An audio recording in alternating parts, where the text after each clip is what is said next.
Good morning friends, আশা করি তোমরা ভালো আছো। আমিও ভালো আছি। আমি চলে এসেছি সকাল সকাল মনীষ কিচেনে। দেখো, ফুলকপি নিয়ে আজকে একটা ভেজ রান্না করছি। দেখতে থাকো, সঙ্গে থাকো, তাহলেই বুঝবে আমি কী রান্না করছি।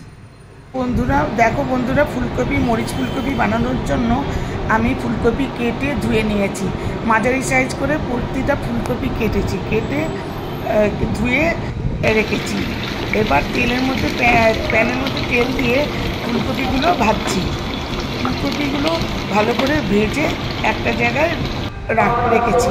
এইবারে জিরে, ধনে, গোলমরিচ আর কাঁচা লঙ্কা একটা প্লেটে রেখেছি, আর আদা বাটা রেখেছি। আমাদের তো আদা বাটা থাকে, তাই জন্য এবার মশলাটা বেটে একটু জল দিয়ে বেটে নিয়েছি পাতলা করে। এর মধ্যে দিয়ে দিলাম হচ্ছে ওই আদা বাটা দিয়ে দিলাম। এবারে তার মধ্যে একটু দই দিয়ে দিলাম। এবার সবগুলো একসঙ্গে মিক্সিং করব।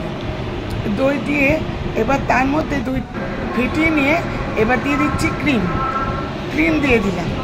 ক্রিমটা ভালো মতো দিয়ে, বেশি দিইনি, ক্রিমটা অল্পই দিয়েছি, কারণ প্রতিদিনকার খাবার তো অত রিচ ভালো নয়, তাই জন্য দিইনি। এবার ওইদিকে প্যানে একটা পেটের তেল বসিয়ে দিলাম, দিয়ে তার মধ্যে তেলটা হালকা গরম হতে তেজপাতা দিয়েছি আর গোটা গরম মশলা দিয়ে দিলাম। এগুলো গরম হতেই ওই সব মশলার মিক্সিংটা দিয়ে দিলাম। ওটা খানিকক্ষণ তেলের মধ্যে সটে করে নিয়েছি। ভালো মতো কাঁচা গন্ধটা মশলা চলে গেলে তারপরে আমি দিয়ে দিলাম ওর মধ্যে পরিমাণ মতো নুন দিয়ে দিলাম। দিয়ে ওটা নাড়িয়ে চাড়িয়ে 1 চামচ চিনি দিয়ে দিলাম।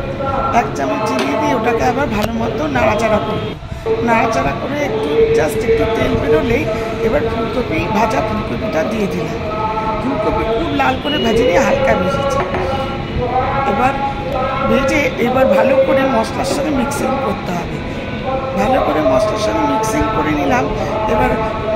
এবার ভালো করে মিক্সিং হয়ে যাওয়ার পরে আমি একটা ঢাকনা দিয়ে দিলাম। ঢাকনা দিয়ে সিমে রেখে দিলাম। খুব সুন্দরভাবে ফুলকপিটা হয়ে গেল এবং আমি কাঁচা লঙ্কা তার মধ্যে গোটা কাঁচা লঙ্কা দিয়ে দিলাম। এটা কাঁচা লঙ্কার গন্ধ আর গোলমরিচের গন্ধেই কিন্তু রান্নাটা হবে। একটু পাতলা করে হবে, খেতে খুব টেস্টি হবে। আমার মরিচ ফুলকপি প্রায় হয়ে এসছে। একটু স্ট্যান্ডিং টাইম রেখেছিলাম। এই যে আমার মরিচ ফুলকপি একদম ডান। দেখতেও খুব সুন্দর হয়েছে, খেতেও খুব সুন্দর হয়েছিল। দেখলে তো বন্ধুরা, আমার ভেজ ফুলকপি তোমাদের নিশ্চয়ই খুব ভালো লেগেছে। আশা করি ভালো লাগবে। ভালো লাগলে লাইক, শেয়ার, কমেন্টস করবে, ফলো অবশ্যই করবে। আমি শীঘ্রই আসছি আরেকটি ব্লগ নিয়ে। Thank you for watching.